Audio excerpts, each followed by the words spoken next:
Hi guys, this is Pratyush and it's 9:25. I have 30 minutes left, 25 minutes actually. I'll go through the Bhagavad Gita chapter number two. It's a very beautiful chapter. It talks about when this guy Arjuna was in confusion before in the battlefield, and Krishna as a mentor, as a spiritual guru, as a god, a supreme lord of the Lord, illustrates his solution. So I'll just read it as it is, okay? So let me share my screen. Oh, text of one. That becomes the text of one. Or in otherwise, so yes. So Sanjay said, seeing Arjuna overwhelmed with pity, his mind grief-stricken and his eyes full of tears, Sri Krishna spoke the following words. The Supreme Lord said, my dear Arjuna, how has this delusion overcome you in this hour of peril? It is not befitting an honorable person. It leads not to higher abodes, but to disgrace. O Parth, it does not befit you to yield to this unmanliness. Give up such pity, weakness of heart, and arise, O inquirer of enemies. Arjun said, O Madhusudan, how can I shoot arrows in battle on men like Bhishma and Dronacharya, who are worthy of my worship? O destroyer of enemies, it would be better to live in this world by begging than to enjoy the life by killing these noble elders who are my teachers. If we kill them, the wealth and pleasure we enjoy will be tainted with blood. We don't know which result of this war is preferable for us, conquering them or being conquered by them. Even after killing them, we do not desire to live. Yet they have taken the sides of the sons of Dhritarashtra, now stand before us on the battlefield. I am confused about my duty and besieged with anxiety and faint-heartedness. I am your disciple and a surrendered soul to you. Please instruct me for what certain is best for me. I can find no means of driving away this anguish that is drying up my senses. Even if I win a prosperous, unrivaled kingdom on the earth or gain sovereignty like celestial gods, I will be unable to dispel this grief.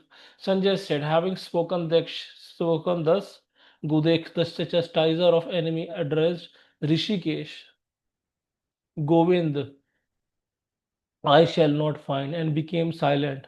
O Dhritarashtra, thereafter, in midst of both army, Shri Krishna smilingly spoke the following words to the grief-stricken Arjun. The Supreme Lord said, while you speak the word of wisdom, you are mourning for not which is worthy of grief.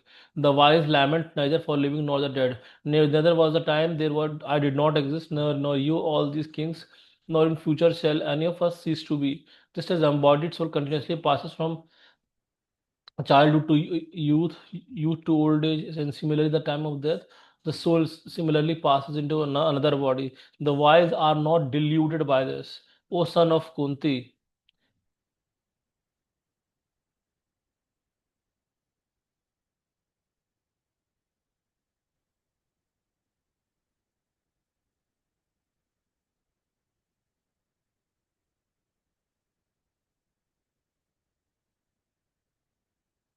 O son of Kunti, the contact between the sense and sense object gives rise to the fleeting perceptions of happiness and distress. They are non-permanent and come and go like winter and summer seasons. O descendant of Bharat, one must learn to tolerate them without being disturbed. O Arjun, the noblest among men, that person which is not affected by the happiness and distress and remains steady in both, becomes eligible for the liberation. Of the transient there is no endurance, and of the eternal there is no cessation. This has been rarely observed and concluded by the seers of the truth after studying the nature of both. That which pervades the entire body know it to be indestructible. No one can cause the destruction of this imperishable soul. Only the material body is perishable. The embodied soul within is indestructible, immeasurable, and eternal. Therefore, fight, O descendant of Bharat. Neither of them is in knowledge. The one who thinks that soul can slay, and one who thinks soul can be slain. For truly, the soul can neither kill nor can it can be killed.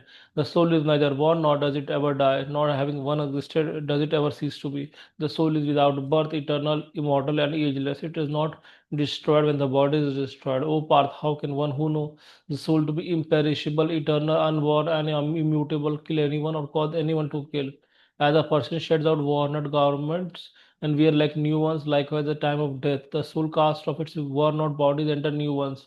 Weapon cannot shred it, nor fire can burn it. Water cannot even wet it, nor can wind dry it. The soul is unbreakable, incombustible. It can neither be dampened or dried. which is means it cannot be vetted. It is everlasting in all places, unalterable, immutable, and primordial. The soul is spoken of as invisible, inconceivable, unchangeable. Knowing this, you should not grieve for body. However, you think that self is subject to constant birth and death, O mighty armed Arjun, even then you should not grieve like this. Death is certain for those who has been born, and rebirth is inevitable for one who has died. Therefore, you should not lament over the inevitable.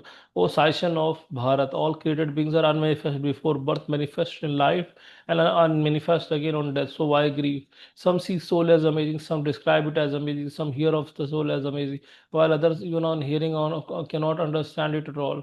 O Arjun, the soul that dwells within the body is immortal, therefore you should not mourn for anyone. Besides, considering your duty as a warrior, you should not waver. Indeed, for a warrior, there is no better engagement in fighting for the upholding of righteousness. O Parth, happy are the warriors to whom such opportunities to defend righteousness come unsought, opening for them stairways to celestial abode. If, however, you refuse to fight the righteous war, abandoning your social duty and reputation, you will certainly incur sin. People will speak of you as coward and deserter. For a respectable person, infamy is worse than death. The great general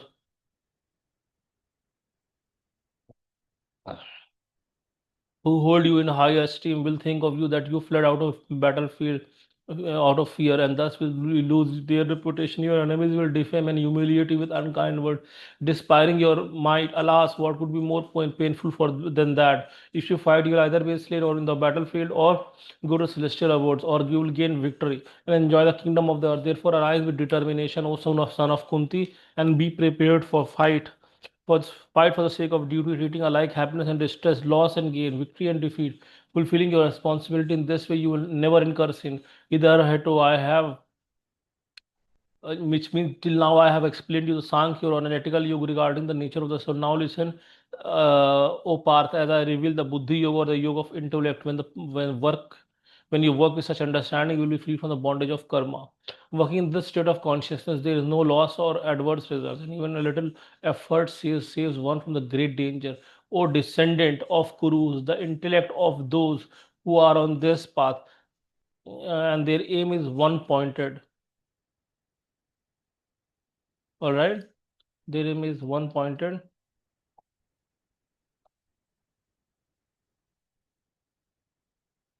Hmm. Or the intellect of those who are on this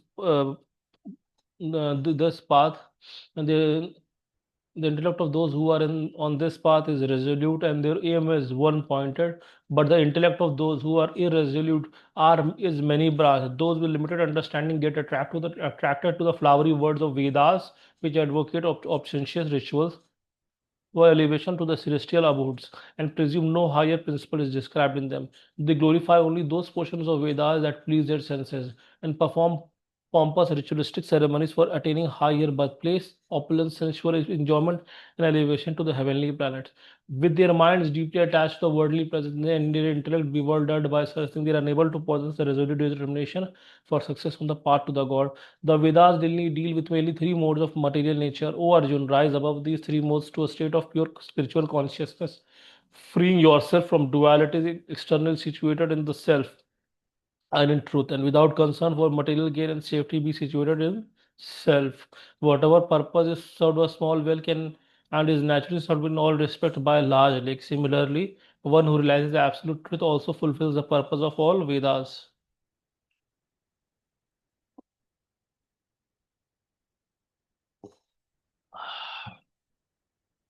You have right to perform your prescribed duties, but you are not entitled to fruit of your action. Never consider yourself to be the cause and the result of your activities, nor be attached to inaction. Be steadfast in performance of your body, of your duties. O Arjun, abandoning attachment to success and failure, such equanimity is called yoga.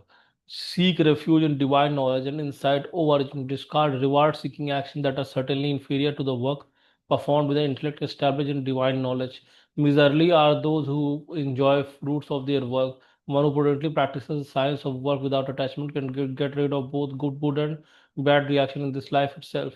Therefore, strive for yoga, which is art of working skillfully in proper consciousness.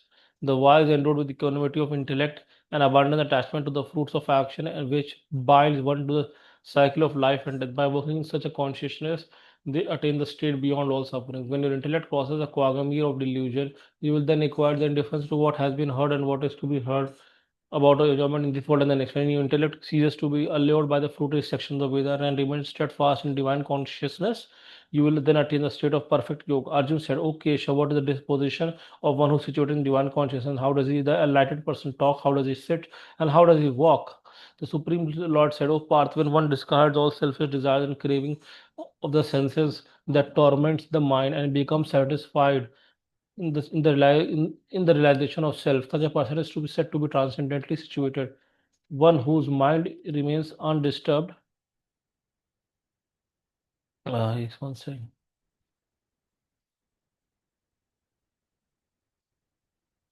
One whose minds remain undisturbed amidst misery, who does not crave for pleasure, who is free from attachment, fear, and anger, is called a sage of steady wisdom. One who remains unattached under all conditions and neither delighted by good fortune nor delighted by tribulation, is sage with perfect knowledge. One who is able to withdraw the senses from the sense object like a tortoise withdraws its limb, is said to be established in divine wisdom. So it talks about three things, right? First thing is one whose mind remains undisturbed amidst misery, who does not crave for pleasure, who is free from attachment, fear, and anger, is called a sage of steady wisdom. So that a person is having a stage of steady wisdom.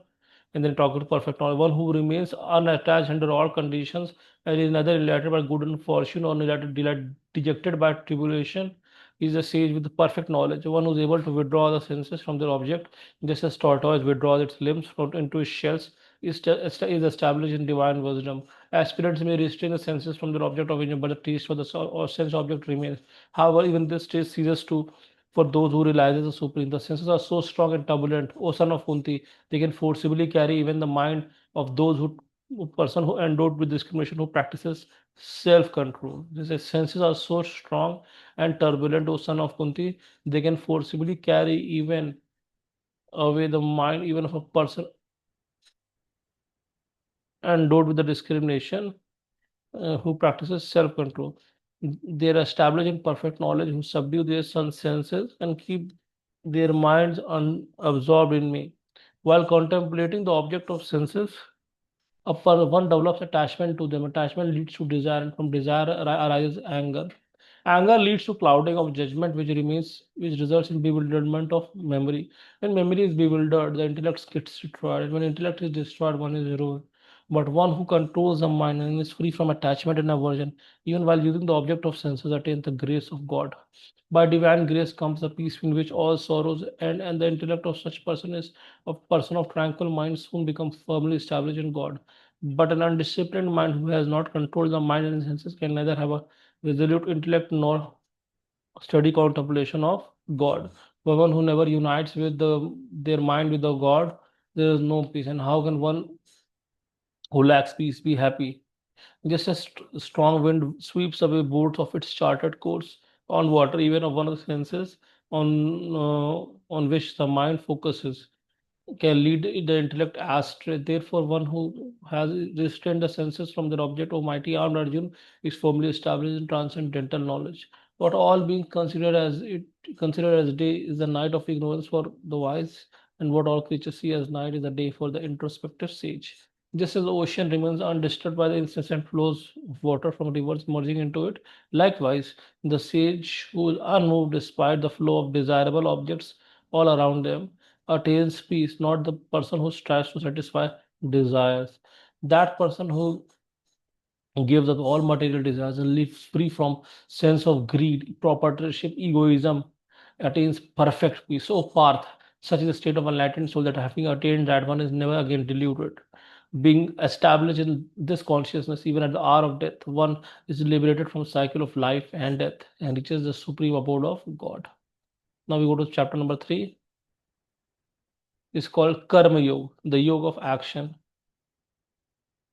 Arjun said, "O Janardhan, if you consider the knowledge superior to action, Then why do you ask me to waste this terrible war? My intellect is bewildered by your ambiguous advice. Please tell me decisively the one path which I may attain the highest good. The Lord said, O sinless one, the two paths leading to enlightenment were previously explained to me, the path of knowledge for those inclined toward contemplation and path of work for those inclined toward action. One cannot achieve freedom from karmic reaction by abstaining from work, nor one can attain perfection of knowledge by mere physical renunciation.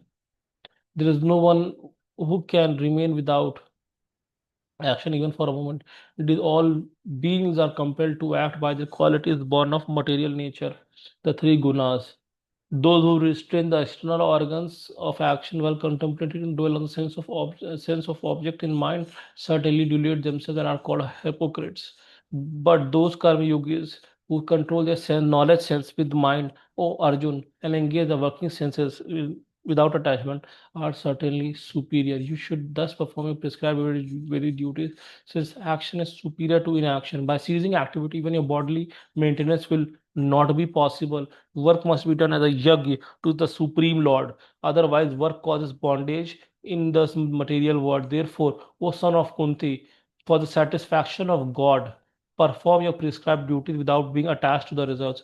In the beginning of creation, Brahma created the humankind along with the duties and said, Prosper prosper in the performance of these yagnas or sacrifice, for they should bestow upon you all you wish to receive. By your sacrifice, celestial gods will be pleased, and by cooperation between human and celestial gods, great prosperity will reign for all. The celestial gods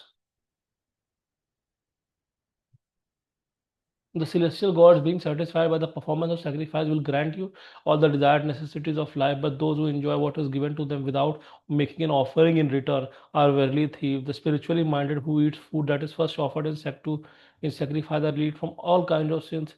Other who cook food for their own enjoyment verily eat only sin. All living beings subsist on food grain, and all food grains are produced by the rain. Rains come from the performance of sacrifice, and the sacrifice is performed by the produced by the performance of prescribed duties. The duties for human beings are described in Vedas, and Vedas are manifested by the God itself. Therefore, all pervading Lord is eternally present in the act of sacrifice. O Parth, those who do not accept the responsibility in the cycle of sacrifice established by the Vedas are sinful. They only live for the delight of their senses. Indeed, their lives are in vain. But those who rejoice in the self are who are illumined and fully satisfied in the self. For them, there is no duties. Such realized souls have nothing to gain or lose, either in discharging or renouncing their duties, nor do they depend on any other living being to fulfill their self interest. Therefore, giving up attachment to perform action as a new matter of duty, because by working without being attached to the fruit, one attains supreme. By performing this prescribed, King Janak and others have attained perfection. You should also perform your prescribed duty to set up an example for good of the world. Whatever actions great person perform, common people follow. Whatever standards they set, all the world pursues. There is no duty for me in all three words, O Parth, nor do I have anything to gain or attain. Yet I am engaged in the prescribed duty, for if I do not carefully perform the prescribed duties, O Parth, all the men should follow my path in all respect. If I cease to perform prescribed duty, all these words will perish. I would be responsible for the pandemonium that would prevail and would thereby destroy the peace of human race.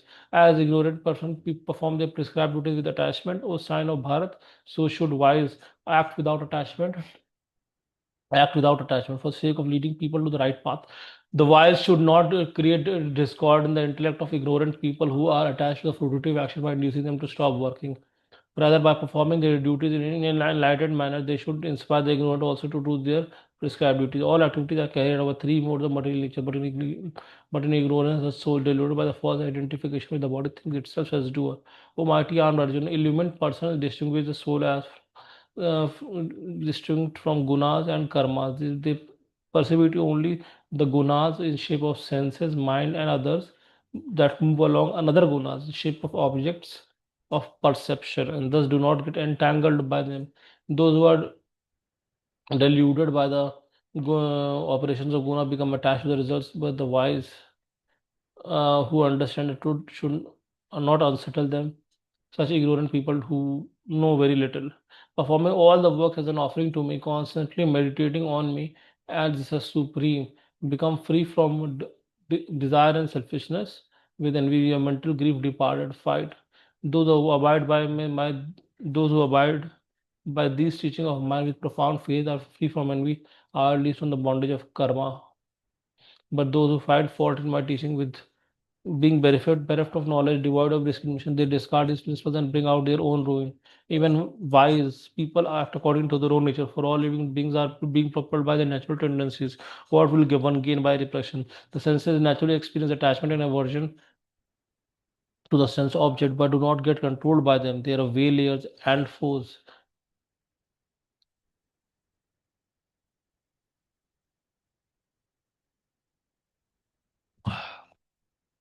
It is far better to perform one's natural prescribed duty through tinkered with fault than to perform another's prescribed duty do perfectly.